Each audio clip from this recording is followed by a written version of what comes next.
Some lessons arrive softly. Others arrive like a light that suddenly turns on in a dark room. And for Arif, a young man tired of struggling, one unexpected conversation changed the direction of his entire life. Arif lived in the quiet town of Nurabad. At 27, he worked long hours at a small repair shop, fixing fans, radios, and old phones. His salary wasn't bad, but his dreams were much bigger than his earnings. Every night he stared at his small notebook filled with goals. Buy a home for mama. Start something of my own. Live without fear of tomorrow. Yet month after month, nothing changed. One evening, after another exhausting day, Arif sighed to his mother. "Ami, I save, I sacrifice, I work non-stop, but my money never grows. What am I doing wrong?" His mother brushed his hair gently. "My son, sometimes we work for money, and sometimes we learn how money can work for us." Her words stayed in his mind. The next morning she gave him a suggestion. "Go meet Master Hadi. He lives at the edge of the town. People say he understands life differently." Master Hadi was an elderly man, known for his calm nature and mysterious wisdom. He wasn't rich in a flashy way, no big cars or fancy clothes, but somehow he lived comfortably without working much. Curious and desperate, Arif walked miles to Hadi's old wooden house. He found the old man sitting under a neem tree, feeding birds. Arif greeted him, hesitated, then said, "Master Hadi, I want to grow in life, but I don't know how. Can you guide me?" The old man smiled softly, as if he had been waiting. "Sit," Hadi said. "Let me tell you something simple." They sat under the tree. A warm breeze passed. Silence felt peaceful.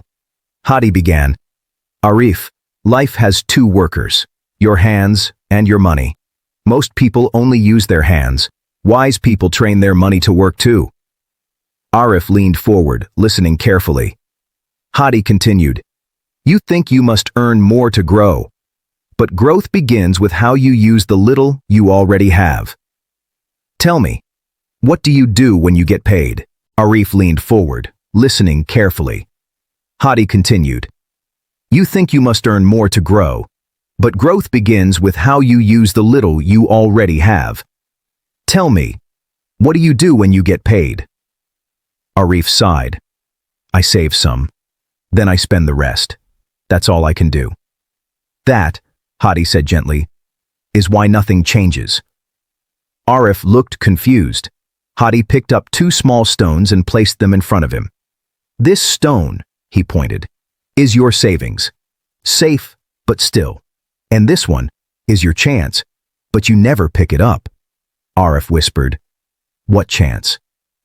"Small beginnings," Hadi replied.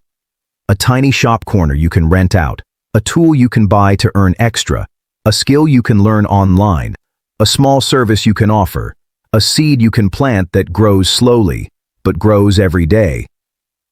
Arif felt something shifting inside him. Arif returned home with a spark he hadn't felt in years. He didn't wait for a better time. He started small, exactly as Hadi taught. He used a small part of his savings to buy 2 extra repair tools so he could offer home repair visits after work. Then, he bought a second-hand sewing machine for his mother so she could stitch clothes from home for the neighbors.